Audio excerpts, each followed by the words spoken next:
goes to an ice cream shop. George and his friend, the man with the yellow hat, were cleaning house. "We've worked hard today," said the man. "Let's go and get some ice cream."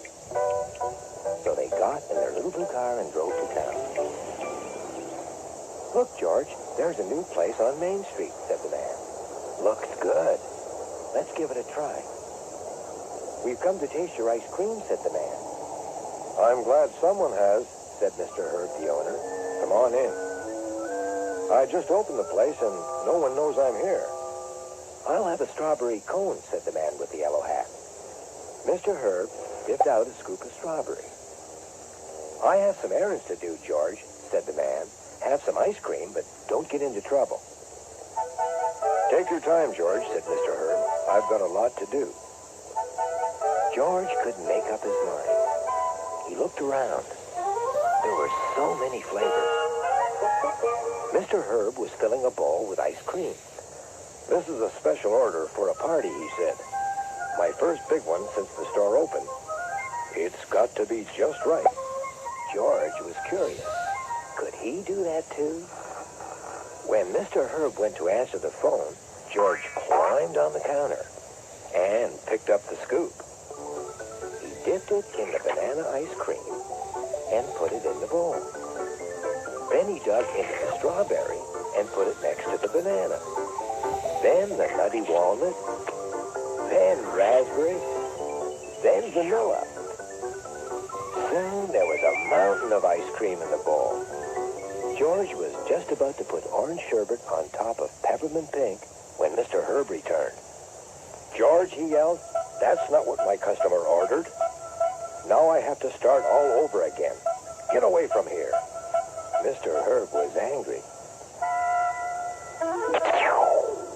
George ran over to the other counter in front of the window. There were jars of cherries, nuts, coconut chips, whipped cream, and all kinds of sauces. There was even a bowl of bananas. Suddenly, George was hungry. He put some bananas in a dish. Then he added raspberries, chocolate chips, and whipped cream. That looked good. There was a tapping on the window. George turned around.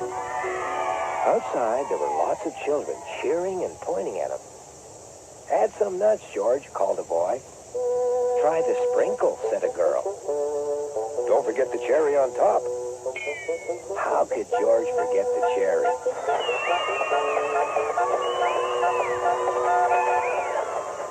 Just as George was about to taste his masterpiece, Mr. Herb came over. He was still angry. But before he could scold George, the crowd rushed in. What a great idea to have George working in the window. "I want a raspberry sundae," said the man. "And I'll have a banana split," said another. Mr. Herb could hardly keep up. The orders kept pouring in. Finally, everyone was served, and Mr. Herb was delighted. "Thanks, George," he said, "for all those customers. I was angry with you when you messed up my big order, but you sure made up for it." Just then, the man with the yellow hat came back. "Have you finally decided what flavor you want, George?" "He sure did," said Mr. Herb. "A little bit of everything."